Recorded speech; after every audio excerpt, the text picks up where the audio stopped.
Today's daf is daf ches, and we're continuing with what's called the Ein Bains, which we started yesterday on daf Zayin with the Ein Bain Shabbos Yom Kippurim. And now we're going to learn a little bit about the laws of Nidarim. Ein Bain Hamudar Hanol Lechavera Lemudar Mimenu Macha. The Mishnah is comparing and contrasting two types of Nidarim. One is where he takes a neder that he won't have any hana, any benefit from his friend. And in the other case, he says, I won't benefit from hana hamavia lidei machal, any enjoyment that would lead to achila. And you might argue that since he says any enjoyment that might lead to achila, so that becomes, all-encompassing. No, eladrisa. Drisas regel. In the case of Mudar Hanami Chavero, he's not allowed to enter into his house of his friend because he completely and absolutely prohibited himself from having any benefit. But in contrast, when he only accepts upon himself an Isar Hana Mimenu B'machal, which is Hana Mevil Lidei Machal, then Drisas Regel is not Hana HaMavil Lidei Machal. Now again, if in some sense the Drisas Regel would be a Kitzu Derech that would lead to Machal, that's already a Sugya Masechet Nidarim, that might be included in his net. But as a general rule, Drisas Regel, going through his pathway, is not considered a Hana Mavil Lidei Machal. Here's another nafkamina between these two Nidarim. Elim she'ein otzim behen ochel nefesh. Like, for example, clothing or books, those don't bring any food, any achila, any ochel nefesh. And therefore, if he's mudar hana michavera lemachal, mimenu lemachal, then that doesn't include those kind of kelim that ein bahem ochel nefesh, like begadim and sfarim. However, in the case where he took an all-inclusive mudar hana michavera, he's not allowed to enjoy the benefit of the possessions of his friend. The Gemara is now medayik from the language of the Mishnah. Let's say, for example, you have a cooking pot, or you have a spit, a shipud that's used for rotary barbecues and so forth and so on. Then then even if he takes a neder not to have Hanas ochel, this is considered a hana mevil lidei ochel because these are kelim that are designated for ochel. Now, if you take a look at Rashi, Diva Maskil kelim she'ein osim behen ochel nefesh.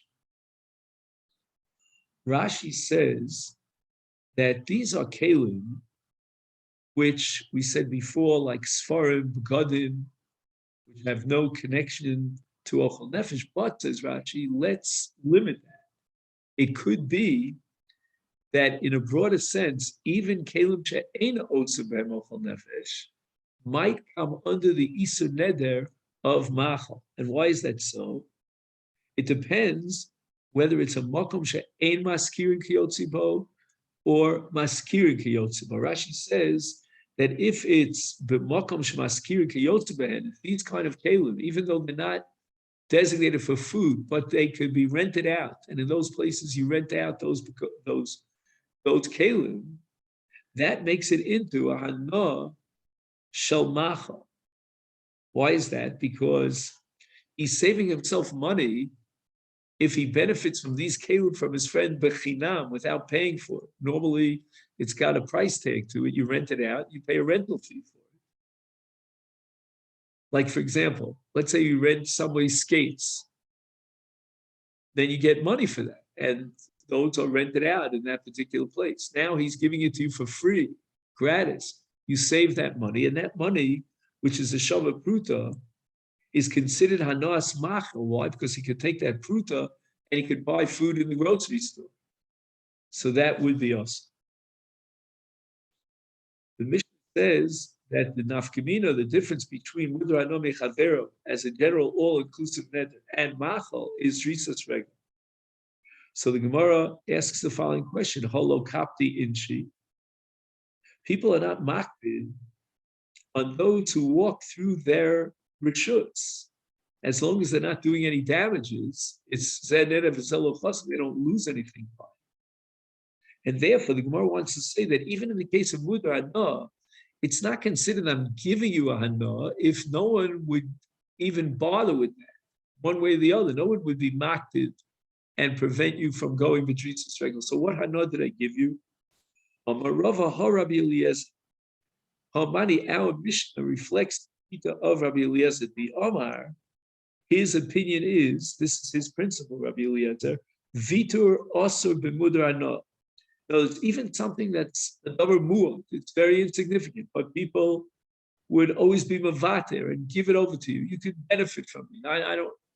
I don't want to be mocked on my possessions because I don't lose anything and it's not significant. Nevertheless, even that is considered also, it's considered included on the Mudar Hana. And therefore, Drisas Regel, Lidroch Bershuso Shalchavero, even though he would not be mocked in, it's still considered Vidur. You have to get, so to speak, a tacit or implicit permission and license to go through its field and travel through his rishus, and that itself is considered a hana, even though he wouldn't be mocked. Now the Mishnah discusses an ein bain with regard to a karban in the Beis Hamikdash. There's something called a neder, and there's something called a nidava. What's the difference between the two? First, what is a neder? What is a nidava?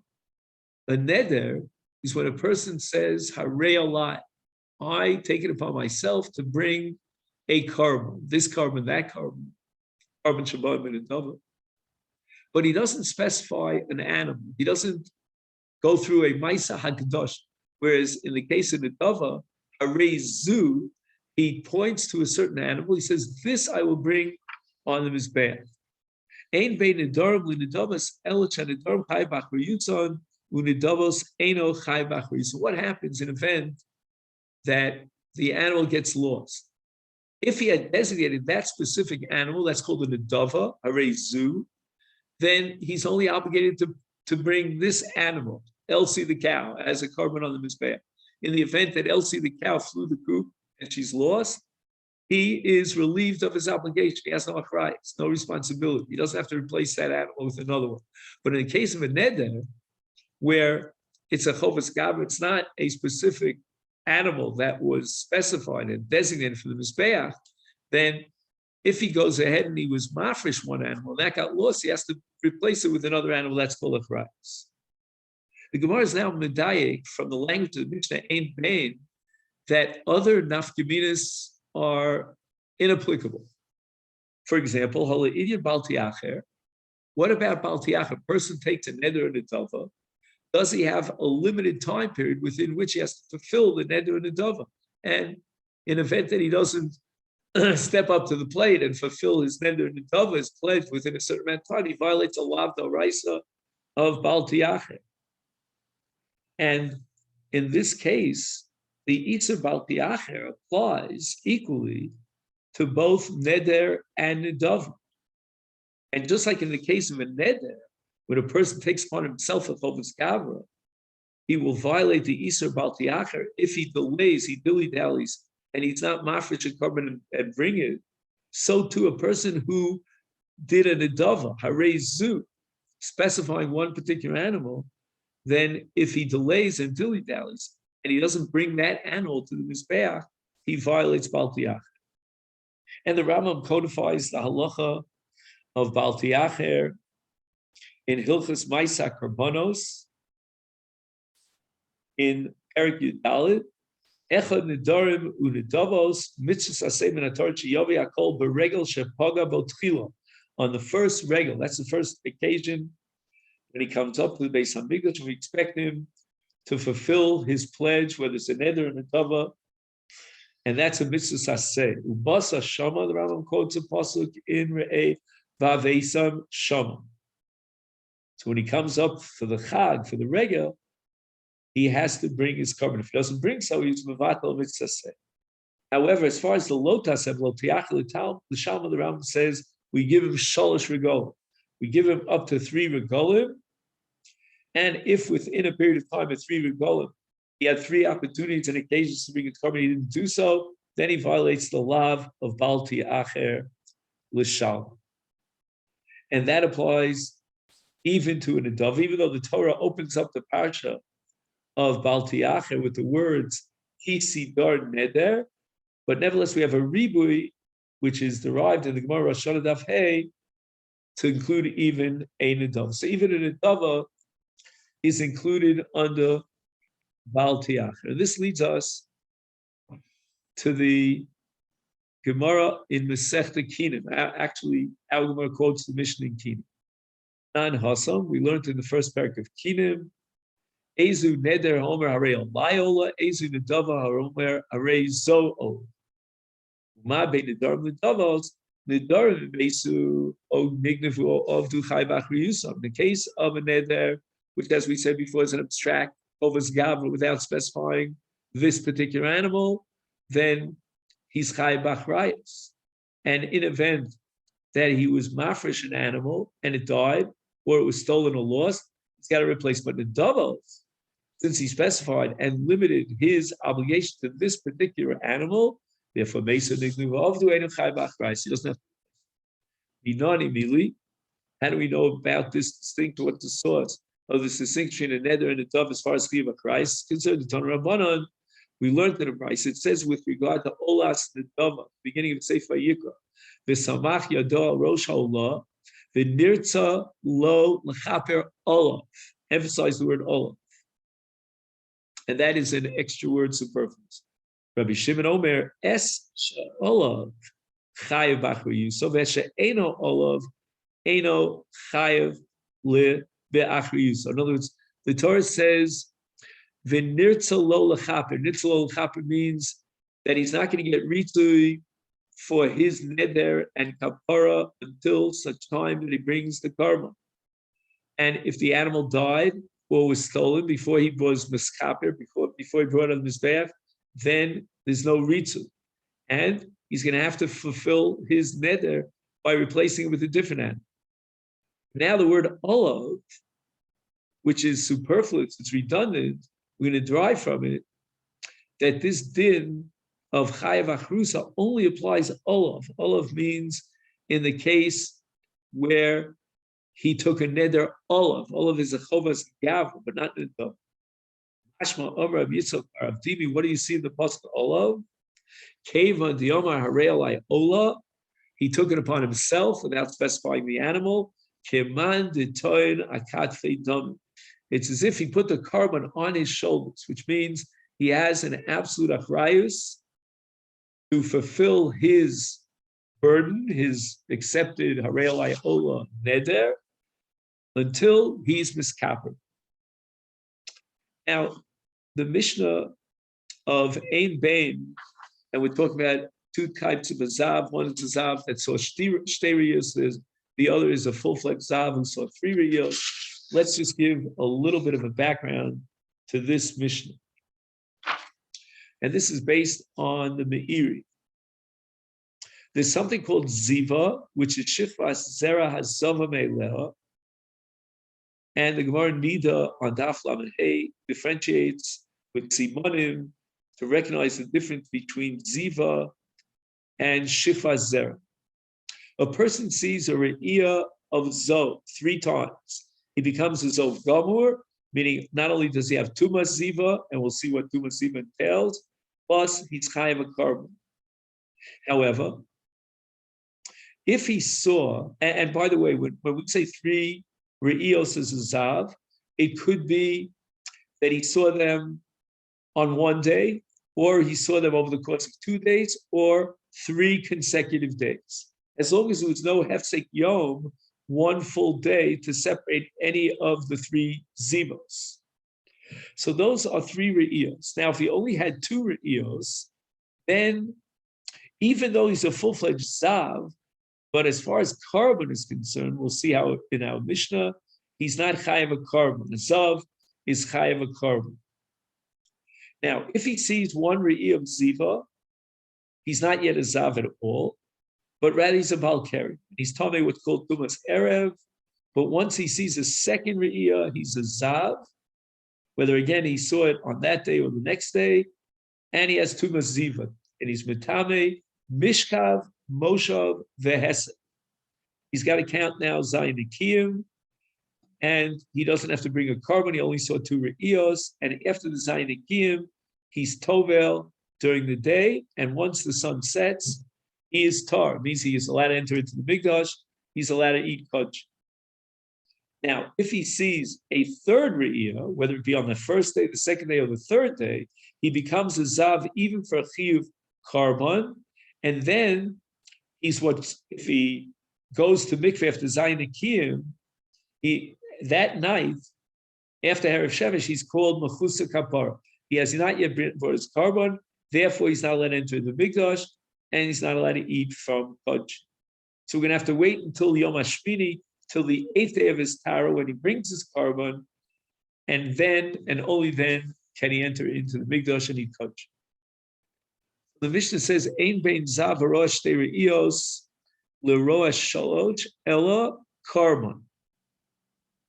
In the case where he had 2 re'iyos, he's not chayav a carbon. He just finishes his Tara, and that night he is tar gamur, meaning after the Zayin Nikiyim, he can go into the Mikdash and he kachim. If on the other hand he saw 3 re'iyos, he's called a mechusa kapara, and he cannot enter into the Mikdash or kachim until on the 8th day of his Tara, he brings 2 ofos as a carbon, one for chatos and one for olah. The Gemara is mitbaik from the Mishnah. It says ein bein except for carbon. Ha li mishkav moshav, or alternatively spheres zayin shivas yomim zev shavim. There's no difference between a roash sterios and a roash shalotrios as far as tumas zav is concerned, and therefore that tuma generates mishkav moshav, which is an avatuma, and spheras zayin nikiyim. The only difference is carbon. No, and immediately the Gemara wants to know, how do we derive this conclusion that a zav who sees 2 re'iyot has the same bin as a zav who sees 3 re'iyos as far as carbon, as far as tumah is concerned, but not as far as carbon? And we're going to derive this from 2 different drashas. First, we're going to have the drasha of Rabbi Simai, and then we're going to have another drasha. The Gemara is going to try to explain why we need both drashas. Rabbi Simai Omer min mana hakasuv shtayim ukra'o tameh. We're now looking at a pasuk in Vayikra, Perek Tezvav, pasuk Beis, and there the word zav appears twice. Ish kiyeh zav mibsaro zovo tamehu. So since the Torah mentions 2 zivos, it's telling me that tamehu, after 2 zivos, 2 re'iyos, he's already a zav as far as tumah is concerned. Now, the very next pasuk mentions, right, ulachreim karotam, fine.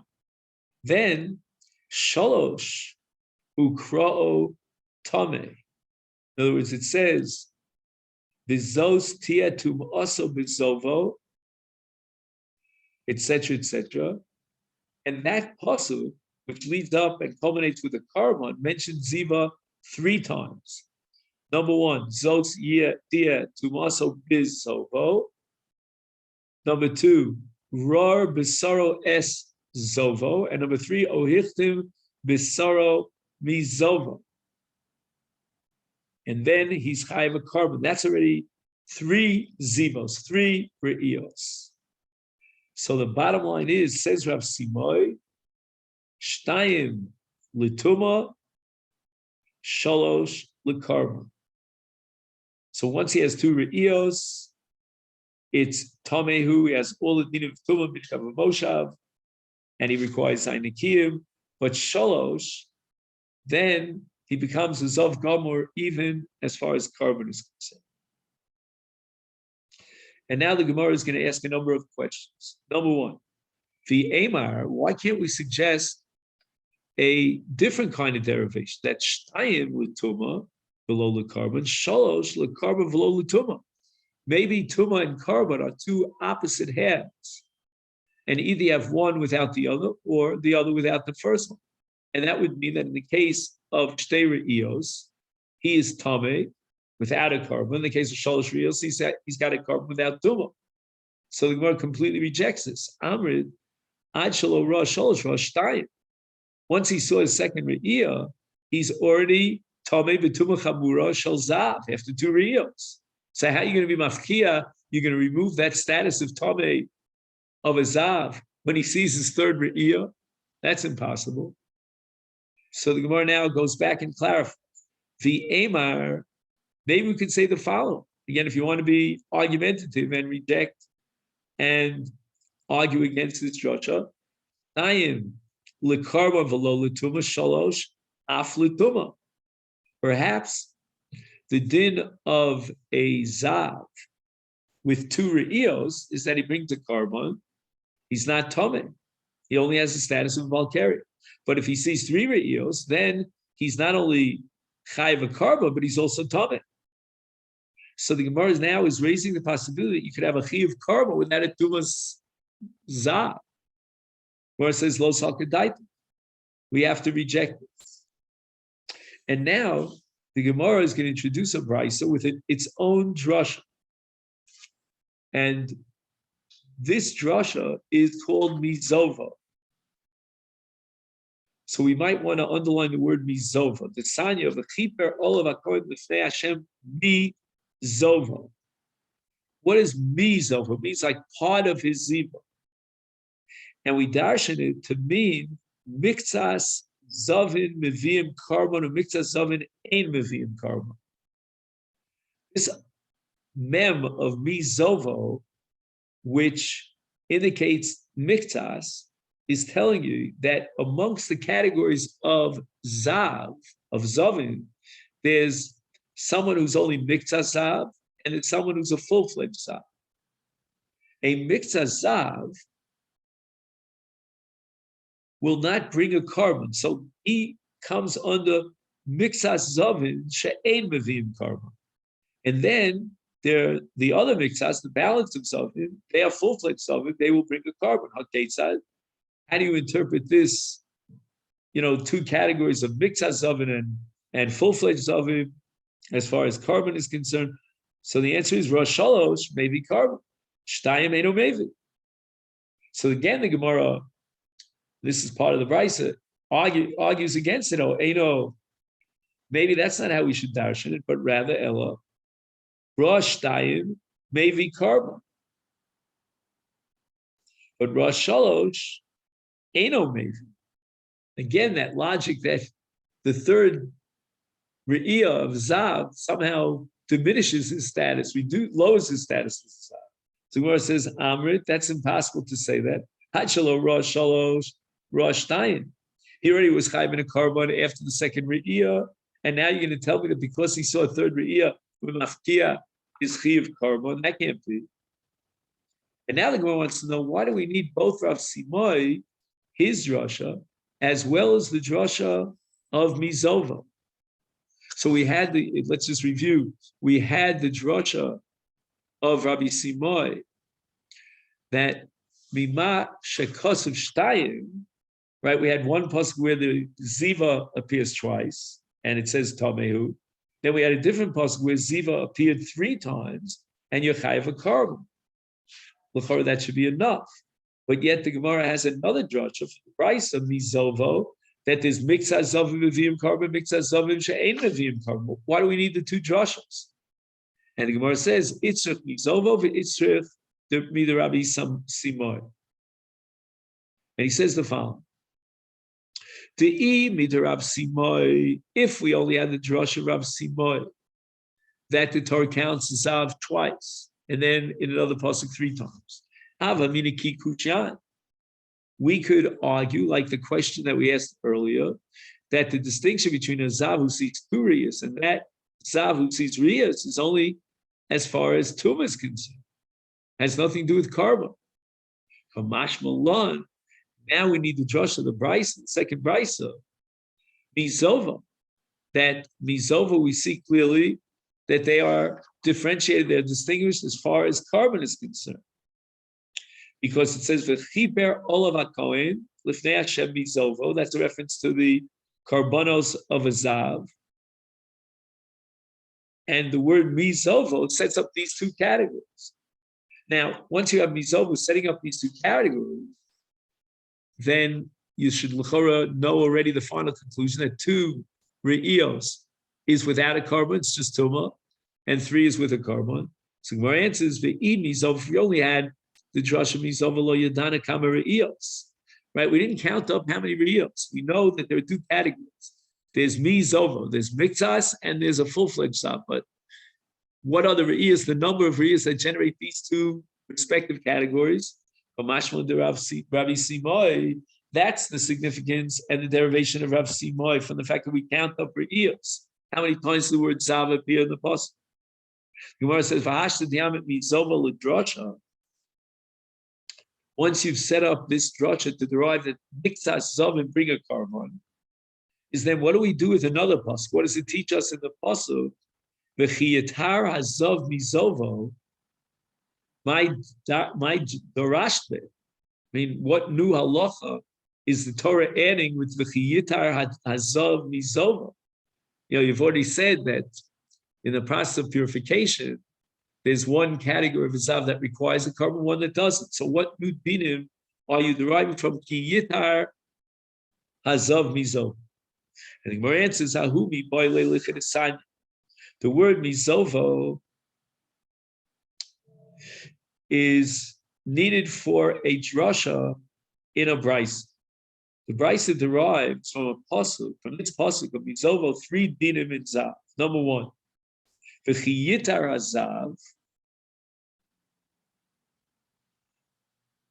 Right, we have kiyitar hazav, and then we have mizovo, and then bisafar. Keep that in mind. So the first v'chiyatar hazav teaches me lichshe yifsog mizovo. Immediately after his ziva stops, it terminates, he can begin counting zayin akim. He doesn't need tefillah before sfira. Sfira zayin akim does not require tefillah. Then we have the next word in the pasuk, mizovo. Right, it says v'chiyatar hazav mizovo. And what do we derive from that? He can begin counting his spiras shiva nekiyim below mizova bin nigo. In a case where there's an overlap, he's both a zav and a mitzora.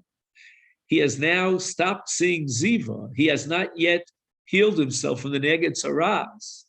And we're going to learn from this brisa that mizovo teaches me he can count zayin nekiyim for his ziva because he stopped his ziva.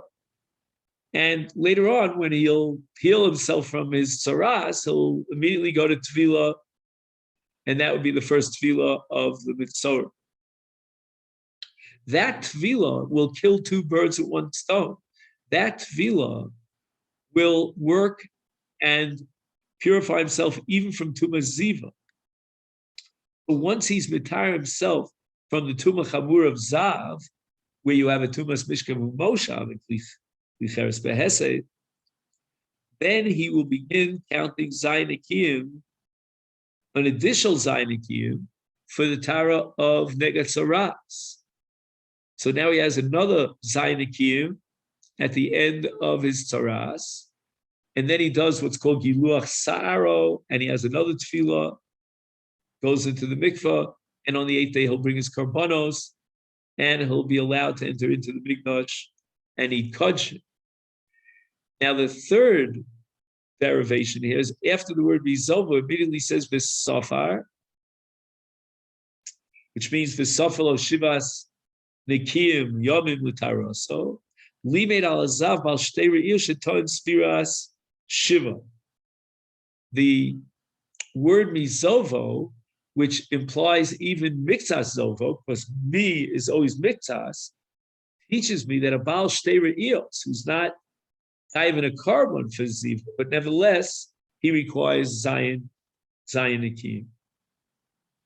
The Brisa now asks, why do we need a limud, a special yalfusa, to derive that a zav bal shtei re'iyos needs shiva akim? Hello, dinu. I can derive it without a ribui from logic, from svara. Im mitami mishkavu moshav lo yehiton sphere zayin akim. It would be very paradoxical to say that after the second re'iyah, he has all the chumras of a tumah zav, as if he had 3 re'iyos, and he's metami mishkavu moshav, and yet turn around and tell me he doesn't need zayin nakir.